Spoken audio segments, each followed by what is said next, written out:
పట్టణంలో జిల్లా పాలనాధికారి ఆదేశాల మేరకు ఈ రోజు చెన్నూరు మున్సిపాలిటీలో 4వ వార్డు కౌన్సిలర్ రేవెల్లి మహేష్ ఆధ్వర్యంలో సీజనల్ వ్యాధులపై తొట్టిలోని నీటిని శుభ్రపరచుకుని వేసవి కాలంలో వాడిన కూలర్లు వాటర్ ని తొలగించే పక్కకు పెట్టవలసిందిగా మరియు అదేవిధంగా కొబ్బరి బోండాలు చుట్టుప్రక్కల్లో ఉన్నట్లయితే వాటిలో దోమలు వాటి గుడ్లను పోషించి ఎక్కువ సంఖ్యలో ప్రజలపై దోమ కాటు వేసే విధంగా ఉంటుందని ప్రజలకు అవగాహన కార్యక్రమం చేపట్టారు. ఈ కార్యక్రమంలో మున్సిపల్ మేనేజర్ లలిత, శానిటేషన్ ఇన్స్పెక్టర్ రాజ్ కుమార్, సంబంధిత ward officer Shravan Kumar, TMC Ramakrishna, ASHA, Santoshi, municipal సిబ్బంది మరియు ముహ్మా సిబ్బంది పాల్గొన్నారు.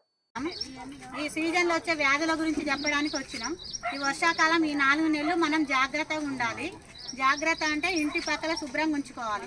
పూల కుండీలలో, కొబ్బరి బోండాలలో నీళ్లు, కూల్ డ్రింక్ ఎండాకాలం తాగి కూల్ డ్రింక్ బాటిల్ బయట పడేస్తాం. దాంట్లో నీరు చేరి దోమలు తయారవుతాయి. ఒక్క దోమ గుడ్డు పెట్టి అది బతకడానికి వారం రోజులు టైం పడుతుంది.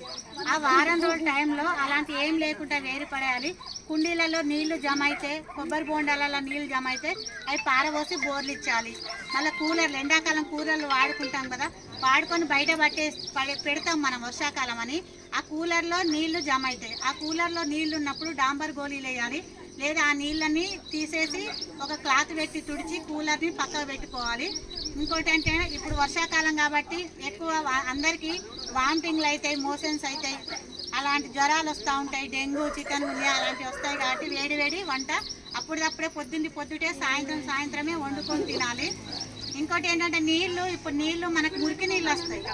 వర్షాలు పడడం వల్ల భూమి లోపల నుంచి మనం బోరైనా, కొద్దే బోరైనా, మన ఇంట్లో బోరైనా ఎర్రటి నీళ్ళు వస్తాయి. కాబట్టి వాటిని సాయంత్రం పూట కాచుకొని పొద్దున్నే వడగట్టుకొని తాగాలి.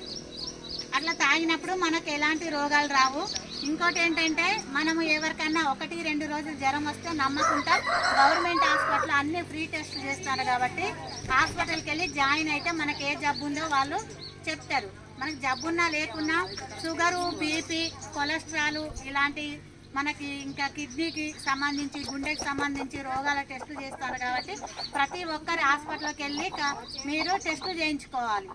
మనం ఆరోగ్యంగా ఉంటే, ముందు లేడీస్ ఆరోగ్యంగా ఉంటే కుటుంబంలో అందరూ ఆరోగ్యంగా ఉంటారు. కాబట్టి మనం ఆరోగ్యాలు పాటించాలి. ఇప్పుడు వర్షాకాలం ఎక్కడ పడితే అక్కడ క్రిములు జమ అయితే ఎక్కడ పడితే అక్కడ చేతులు పెడతాం. కాబట్టి పిల్లలు కానీ పెద్దలు కానీ మంచిగా సబ్బుతో చేతులు కడుక్కొని, తినే ముందు చేతులు కడుక్కొని శుభ్రం చేసుకొని తినాలి. అలా మనం పాటిస్తే మీరు ఇంత కష్టపడి కూలి పనిలో పోయి డబ్బులు జమ చేసుకుంటారు. మన ఆరోగ్యం మనం పాటించకుంటే ఆ డబ్బులన్నీ మీరు ప్రైవేట్ హాస్పిటల్లో పెట్టి మనం అప్పుల పాలవుతున్నాం. కాబట్టి మన ఆరోగ్యం మన చేతులే. కాబట్టి ఎవరో వచ్చి బాగు చేయడం కాదు, మన ఇంటి చుట్టూ మనం బాగు చేసుకొని మనం జాగ్రత్తగా ఉండాలి. అది చెప్పడానికి నీట్గా చేసుకోండి. ఫస్ట్